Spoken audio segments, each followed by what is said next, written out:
আজকে আমরা সবাই মিলে যাব মায়াপুরে। আর মাসি এখানে মাসিদের বাড়ির যে সমস্ত সবজিগুলো হয়েছে সেগুলো সব তুলে রেখেছে আমাদের দেওয়ার জন্য। আর মাসি বাড়িতে বেড়াতে আসলে তো প্রায় তো মাসিদের বাড়ির সামনেটা কি কি সবজি লাগিয়েছে সেগুলো তো তোমাদেরকে ঘুরে দেখায়। তো ভাবলাম এইবারই বা মিস যাই কেন, তাই চলে আসলাম। আর এসে দেখি অনেক ধরনের কিন্তু সবজি লাগিয়েছে, যেমন মূলো, ওলকপি, ছোলার শাক, এইরকম অনেক শীতকালীন সবজি কিন্তু লাগিয়েছে। আর এই যে আমাদের গাড়িও কিন্তু চলে এসেছে। আর জানো তো, আজকে ভেবেছিলাম যে মাসি বাড়িতে থাকবো, পরের দিন সকালবেলায় বেরিয়ে পড়ব। আর যেহেতু মায়াপুরে যাচ্ছি, আস্তে আস্তে হয়তো রাত হয়ে যেতে পারে, সেই জন্যই এটা ভেবেছিলাম। তারপরে প্ল্যানটা চেঞ্জ হলো। তো ভাবলাম সকালের দিকে ঠান্ডার মধ্যে বাড়িতে যাওয়াটা প্রচণ্ড চাপ হয়ে যায়। তারপর এই ড্রাইভার দাদাকে বলা হলো যে মায়াপুর ঘুরে ওখান থেকে সোজা আমাদের বাড়িতে দিয়ে আসতে। ফার্স্টে তো রাজি হচ্ছিল না, তারপরে অনেক বলা বলিতে রাজি হলো। তোমরা অনেকেই কমেন্ট করেছিলে ইউটিউব, ইনস্টাতে যে আমরা কবে গেছিলাম মায়াপুরে। আসলে আমরা গেছিলাম ডিসেম্বরের 10 তারিখে। আর আজকে আমি যেদিন ভয়েসটা দিচ্ছি সেটা হচ্ছে জানুয়ারি 13 তারিখ। তার মানে বুঝতে পারছো, প্রায় 1 মাস পরে তোমাদের সাথে ব্লগটা শেয়ার করছি। कैसी है ये दूरी, कैसी मजबूरी, मैंने नजरों से तुझे छू लिया। ओ हो कभी तेरी खुशबू, कभी तेरी बातें, बिन मांगे ये जहां पा लिया। तू ही दिल की है रौनक, तू ही जन्मों की दौलत, और कुछ ना जानू, बस इतना ही जानू, तुझ में रब दिखता है यारा, मैं क्या करूं, तुझ में रब दिखता है यारा, मैं क्या करूं, सजदे सर झुकता है यारा, मैं क्या करूं, तुझ में रब दिखता है यारा, मैं क्या करूं। रब ने बना दी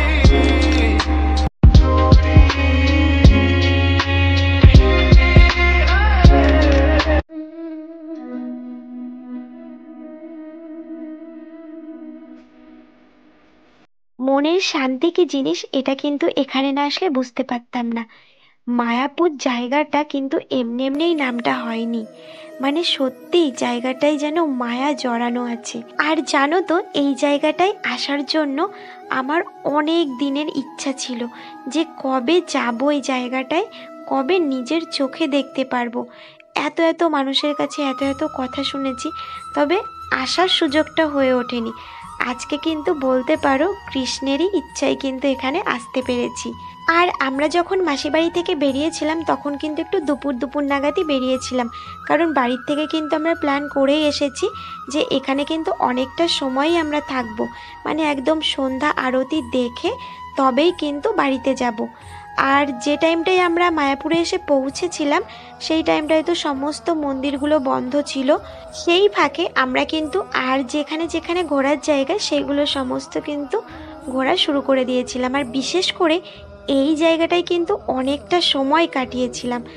छम छम आए मुझे तरसाए, तेरा साया छेड़ के चूमता, ओ तू जो मुस्काए, तू जो शर्माए, जैसे मेरा है खुदा झूमता।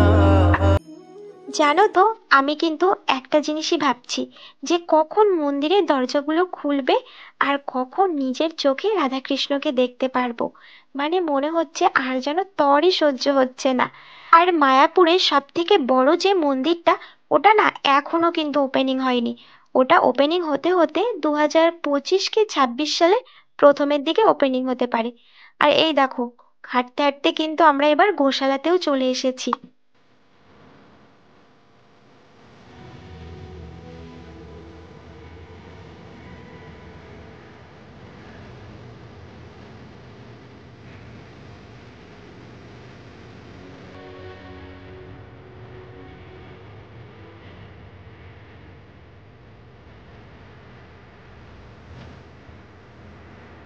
অধীর আগ্রহের পর অবশেষে কিন্তু রাধাকৃষ্ণের দেখা মিলল। সত্যি সে যেন এক অপরূপ রূপ, মানে নিজের চোখে না দেখতে পারলে হয়তো বিশ্বাসই করতে পারতাম না। আমার কি মনে হচ্ছিল জানো, মনে হচ্ছিল ওখানেই যেন বসে থাকি, বাড়ি ফেরার আর কোনোভাবেই ইচ্ছা হচ্ছিল না। আর মন্দিরে দরজা খুলতে খুলতে ওই 5টা থেকে 5:30 মতো মনে হয় বেজে গেছিল।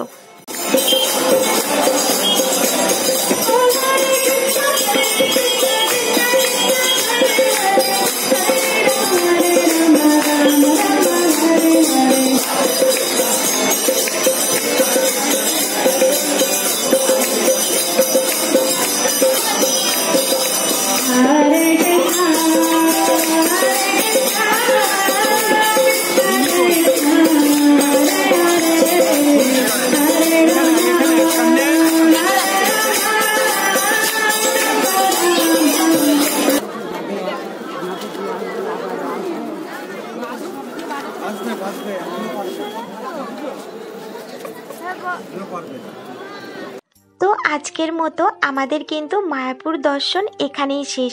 তবে আমার ইচ্ছা আছে আবারও এখানে আসার, যদি কৃষ্ণের ইচ্ছা থাকে তাহলে আবারও আমি আসব।